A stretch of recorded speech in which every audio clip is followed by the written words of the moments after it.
Hey, welcome everyone. Welcome to another episode of P&Q. I'm Peter. This is my channel, Mini Warzone, and this is the series where I answer your questions or comments that you've left me the week before, either on last week's video or email to me directly.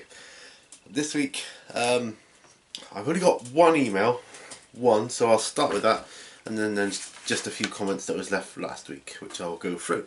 Okay, so starting with the email then, he says, I presume it's a he, hey Pete, if you could have any, in bold, three things, brackets, money no object, to help you in your hobby, then what would they be? Wow. Well, cool. Money no object. Fine. I'll have my man cave built to my specifications. That'll be all separate from the house. So my specifications are, it's got to be nice and clean brick building with toilet and sink facilities, with enough gaming space for at least one table, possibly two, and a lounge area. Don't want much, do I? But okay, so that's that. Some better lighting to help with filming of the videos, and the last thing doesn't really cost anything, but the last thing would be an inexhaustible supply of people to game against. That would be it. That's my three things. So man cave, lighting, players. Okay, on with the comments that was left last video, on the last P&Q. So starting with Idic Beer, he says, great Q&A Pete, enjoyed it a lot. Have you started your terrain square yet? Oh, no I haven't. I used to have stuff over this side which I was putting aside for it, and it's not so much a terrain square, more a terrain circle, but I still plan on doing it, so I will be updated. I'm not the greatest terrain maker in the world, but I'm gonna have a go, and we'll see what we can see. I've got an idea in my head what I want to do. I've just got so much other stuff I've got to get through, and I'm really planning for it. Even if I miss the deadline, I'm still going ahead with that, because terrain, as you've said in your videos, terrain is very important aspect, often overlooked in the game, and I can see that it is. Really makes it. So yeah, I'm definitely going to do my best for that. The Jank Master says, Blood Angels, way to go! Right in your face, Idic Beer. LOL, just kidding. And that was, I'm guessing you don't like Blood Angels. Maybe a friendly rivalry going on there. I'm just going to grab a sip of coffee.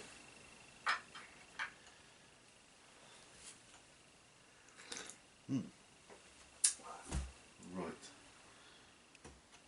Oh, yeah, I can see the next question, and I'm just looking. I don't know where I put it. It says, so Pete, what happened to that wood? And you mean the Citadel wood. I'm just trying to think. I think it might be one of my boxes over there. What happened to that wood?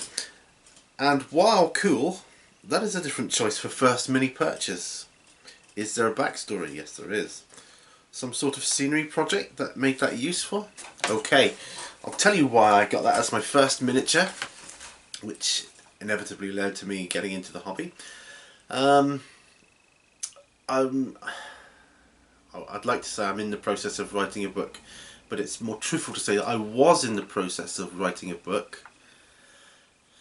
And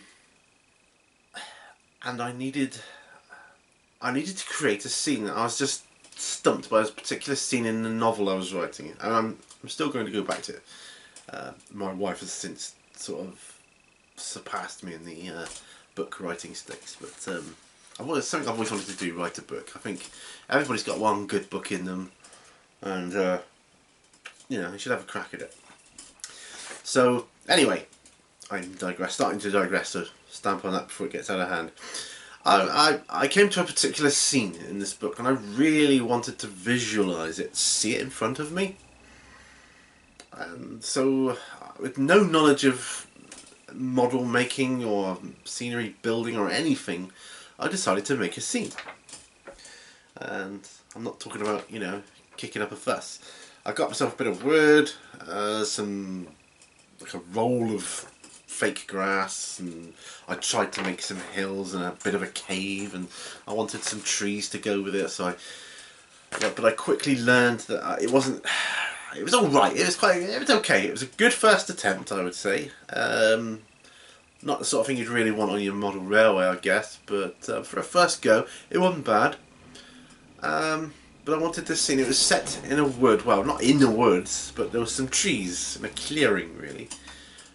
So I thought, why don't I just go and see if you can buy a model of trees. And I'll do it. I'll get a couple of paints. I don't care. I'll paint them up, And so I'm in town. I can't remember why I was in town. My wife and I were in town. My wife had to go off. So I said, well, I've got half an hour to go. I'm going to go and check that gaming shop, Games Workshop, see if they got any model trees. Yeah, okay. So I'm down there. I go to the shop. I'm looking in the window, like I've done many times before, but not really paid too much attention. But this time I was really closely looking at the models, and I thought, wow. So I thought, I'm going to go in. So I went in, and they were all very friendly to me. There's only 2 people in there, staff members, and I was the only other person. And I was immediately caught by one of their tables at the end. The first table we came to was I can't remember exactly, but I think it was Lord of the Rings scene on it. Anyway, it's done as a snowland table, and it had these cool looking trees on it with no leaves, which is kind of the effect on the look I was wanting to go for. And the guy said, you're alright, can I help or anything? He said, I said, well, no, I'm just looking. He said, I said, I'm looking for some trees. He said, alright, okay, Then he asked me what for, and so I explained I'm writing a book, and he said, oh, that sounds really cool. And I said, what, can I get these trees here as a, like a model to buy? He said, yeah, sure. So he pointed me to the box set of the trees, and I said, oh, I'm going to need some paints to go with this. He said, oh, and he got caught on a phone call or something, so he had to leave. He said, I'll be right back. While I was doing it, I'm picking up paints, and I'm picking up, this is how naive I am, I'm picking up green stuff thinking it was a colour to paint, browns and layer paint, base paint, I don't know the difference, paint's paint to me, and I didn't know anything about it. I thought, oh, there, a couple of brushes now. Anyway, in the meantime, the other guy comes out and he says, do you play? I said, no, I'm just looking for for this model which I got. And I said, they look fantastic though. The figures on the tables here look amazing. She said, well, do you want a game? I can show you a quick demo game if you fancy it. And I thought, do you know what? Why not? I've got a bit of time to kill. Yeah, go on then. And it was the Dark Vengeance box set models they were using, but in an amazing terrain setup on this Realm of Battle board. And there were buildings and all sorts of things going on. And I said, yeah, go on. And he said, what side do you want to be? I said, oh, I'll be the goodies, So he said, right, that's Dark Angels, that's these guys here, and I'll be the Chaos Marines and all that. Anyway, we started playing, and I was more or less instantly hooked. Just like something snapped in me like that. I love this game. I want to know more about it. I want to find out more about it. I want to learn. I want to get all this stuff. And the voice inside my head was going, no, stop. You're racing ahead there. Just take your time. Anyway, we played the game, and I ended up coming away with a few more paints and a couple of brushes, and so I went away. And within about a space of a week, I was back. I'd got more stuff. That's when I got my tactical marines, so on and so forth. But yeah, the first models I got were Well, the first model I got was the tree, Citadel Wood. I think it's called Citadel Wood. I'll show you it sometime. And that was it, yes. So yeah, it was kind of a scenery project, if you will. Okay, Heretic of You says 40k used to use D4s, D8s and D10s, as well as the standard D6. Didn't know that. But not for combat resolution, it was used against vehicles. Different weapons used different dice against vehicle armour. As for your question about GW and its IP, the quick answer is yes. My experience is when GW has let go of its games, like Talisman went to Fantasy Flight Games, that game generally does better. I could never see them letting go of 40k, Fantasy and Lord of the Rings, however. So, question back to you would be, if for some reason GW were to fall and go bankrupt, who would you like to see take its place as top dog?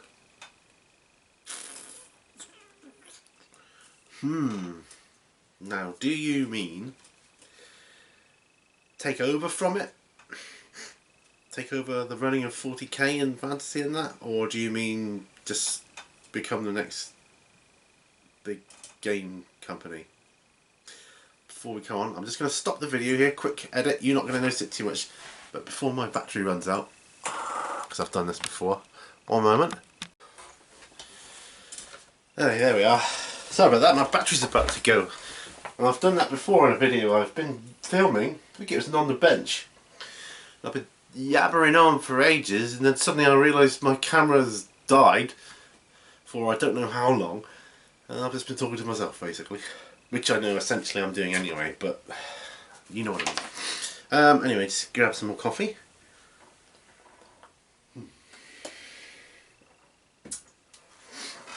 Who would I like to see take GW's place? If it, I think that's like a twofold answer there.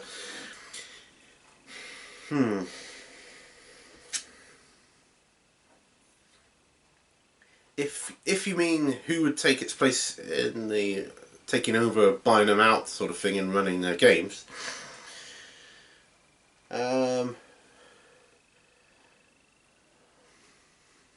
maybe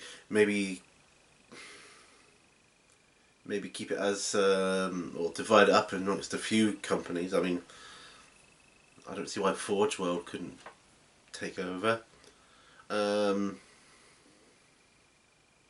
Or you could have a big company that's not really that bothered about the game or kind of customers.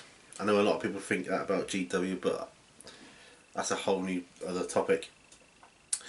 You have a big company just interested in making money, so it's not really a gaming company, something like Virgin taking over, Virgin Games. Or, if you mean who would like to take over as just the next company and forget about 40k and all that kind of stuff, then I think Warlord Games, for me. Warlord Games, or Cool Mini or not, because I think they're kind of transgressing, they're dipping their toe into the tabletop gaming field. Yeah. Right. I hope that answers your question. Moving on. James Brown says, here's a question. You mentioned that you play Zombicide with your family. Yes, I do. And what fun we've been having with it. Absolute ball we've been having with that. Really, really good. That reminds me, I've got some more Zombicide figures that I'm in the process of painting up. Behind me, it's not the best camera for it. Well, it's the best camera for it, but it's not in the best resolution for it because I'm filming a Q&A. But kind of there. Yeah, it's one of them. Need to showcase videos for the higher resolution. Anyway, yes, so we've been playing that, and it's been really, really good. Absolutely brilliant. He says, at what age do you think kids can pick up the rules? I'm not quite so worried about the grossness of zombies and such. And then in brackets, unless I need to be for this game. Well, we'll come on to that. But are the rules complicated? Is it humorous or semi-humorous? I'm thinking about my soon-to-be 8-year-old and possibly my wife. Thanks. Right. Well, you may or may not know. The game itself recommends 10 years and up, and I think that's a pretty fair age, to be honest. The rules are very simple, but there's a lot of parts to it. I'm not sure. It depends on the individual manner of your 8-year-old, I guess. Are they mature for their age or not? Because younger kids do like to pick up things and just play with them, and there's a lot of things that you could lose in that game, so to speak, like tokens and things. But in essence, the game is very, very easy. You can pick it up in half an hour. Really, if you just read, take you half an hour to read through the rule book, which is really not very thick at all, and you got it. There might be a couple of areas where you think, oh, I'm not quite sure about that, but it's got a demo game in there, a tutorial game, which sets you up and takes you through it step by step, and it's brilliant. I'm not the best person for learning rules. Heck, I'm still getting my head around 40k, trying to. I don't think I'll ever get my head around it, and then just as I think I might do, they'll come up with a new set of rules probably, which are completely different. No, my like. So yeah.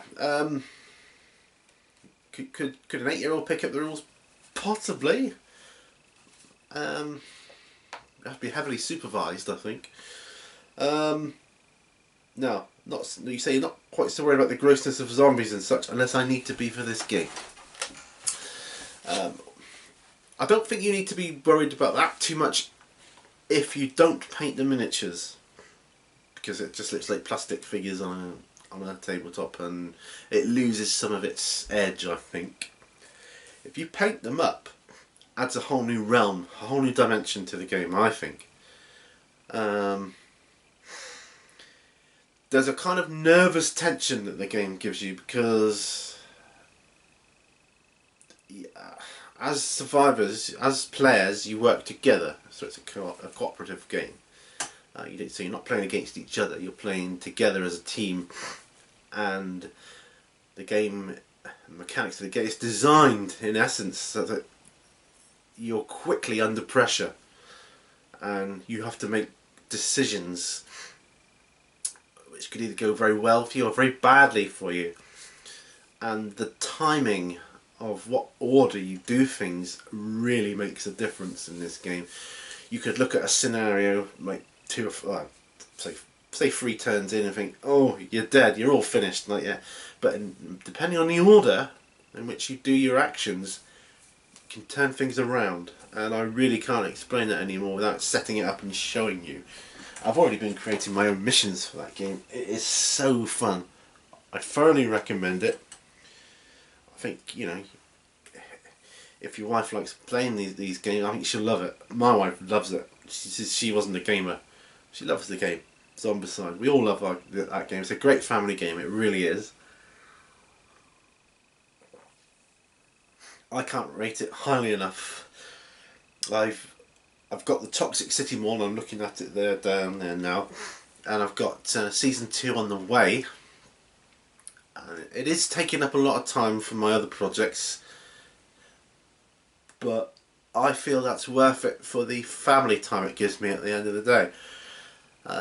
It's only once a week, maybe twice a week, that we get together now and do that, but I so look forward to that. It's a real family time together, but it is very nerve-wracking. You play with the painted miniatures on the board, you see all the zombies walking towards you, and you quick, get out, no, you know, whose turn is it? You know, it's really, it is nerve-wracking. I think for a younger child it could be kind of scary. I don't know. If you don't paint them up, it doesn't have half as much appeal to me.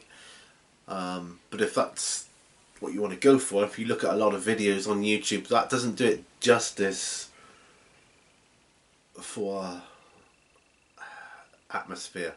No video can do justice to atmosphere, I don't think. Not without a game like that. It's classed as a board game, but really it's a tabletop game. You know, there's cars in it that you can drive, and it's just the scenery is 2D on the flat. I mean, you could make it 3D. I've seen some videos where people have done that. Amazing jobs as well. But yeah, I recommend it. The game recommends 10 years and up, but it's your choice at the end of the day, I guess. You've got to make that decision, and it depends on the individual. That would be my advice. But rules-wise, it's pretty simple. I think you'll find it's very easy. Okay, got one last question, and then I've got to go. Well, I'll say I've got to go. I've got another video to make, but there's one more question here because that's the only questions I've been given. James and his stuff says, can you go into the Dark Angel fluff? That's because I think I must have mentioned it briefly on the last video. Well, James, if you look on my playlists, or my playlist, go on my playlists, you'll see one called Armies Unveiled, and that's not a showcase series.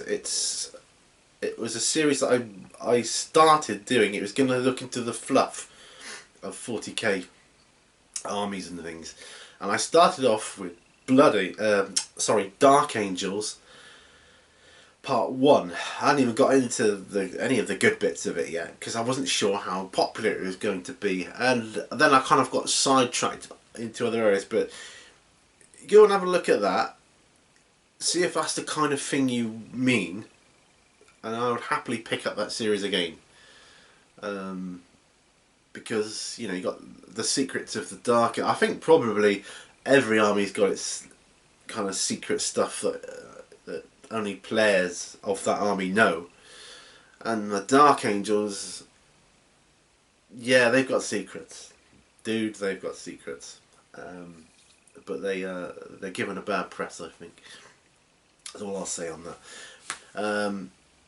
So that first episode of the Dark Angels, I start delving into the fluff of the Dark Angels, but you know, it's only really the beginnings, like Lionel Johnson and when he was younger and how he was found and stuff. So if you want me to carry on with that, I'll happily do that, because I can do that. It doesn't use up much energy. All I need is some material to reference, and then we can do that. So yeah, I can do that, but have a look at that, see what you think, if that's the sort of thing you're on about, or you just want me to just say it. I don't know. It'd take quite a lot though. I think it's a video unto itself, so yeah, just let me know.